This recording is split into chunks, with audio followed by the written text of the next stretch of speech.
चाहे वह कस्बों में आवश्यक सुविधाएं बनाना हो, प्रांतीय क्षेत्रों में पीने के पानी की आपूर्ति की गारंटी देना हो, पंचायतों की आवश्यकताओं का विशेष ध्यान रखना हो या पारिस्थितिक मुद्दों से निपटना हो, डिवीजन लोगों को बेहतर सेवा देने में सहायता करते हैं, वह कहते हैं उपराष्ट्रपति पुजारी और जन सेना पार्टी (जेएसपी) के अध्यक्ष के पवन कल्याण ने शहरों में मूलभूत सुविधाएं बनाने और पेयजल आपूर्ति पर ध्यान केंद्रित करने की कसम खाई है और कहते हैं कि उन्हें खुशी है कि डिवीजन, पंचायत राज और ग्रामीण विकास उनके लिए नियुक्त प्रांतीय जल आपूर्ति, जलवायु और विज्ञान और नवाचार उन्हें लोगों के करीब आने के लिए विस्तार देते हैं।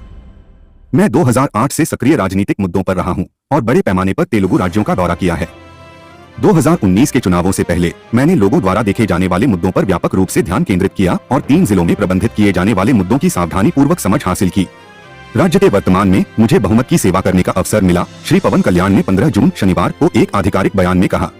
श्री कल्याण ने कहा कि मुद्दे विशाखापट्टनम जिले के कार्यालय क्षेत्रों से लेकर गोदावरी डेल्टा और रायलसीमा तक अलग अलग थे और उन्होंने समझ लिया था कि प्रांतीय सुधार सिर्फ एक ट्रेडमार्क था।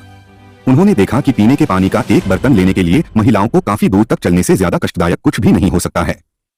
परिसंपत्तियों का पुनर्निर्देशन। जांच के लिए एक और महत्वपूर्ण मुद्दा ग्राम पंचायतों (जीपी) को वापस की गई संपत्तियों के बड़े पैमाने पर पुनर्निर्देशन और सरपंचों की शक्तियों की कठिनाई थी। उन्हें देश के परिदृश्य को बढ़ावा देने के लिए कोई वास्तविक शक्ति की उम्मीद नहीं होने के कारण उन्हें गैरअस्तित्व में बदल दिया गया।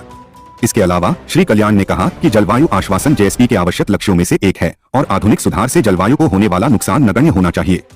कुशल ऊर्जा उपराष्ट्रपति पादरी ने कहा कि वह पर्यावरण के अनुकूल बिजली ऊर्जा परियोजनाओं को आगे बढ़ाने का प्रयास करेंगे और लाल चंदन जैसे वनों की प्रचुरता और प्राकृतिक रूप से नाजुक मैंग्रोव पर ध्यान केंद्रित करते हुए लकड़ी की भूमि की रक्षा करेंगे। उन्होंने कहा, पादरी नादेंडला मनोहर और कंडुला दुर्गेश और मैं अंतः राज्य को लाभ पहुंचाने के लिए बहादुरी भरा प्रयास करेंगे।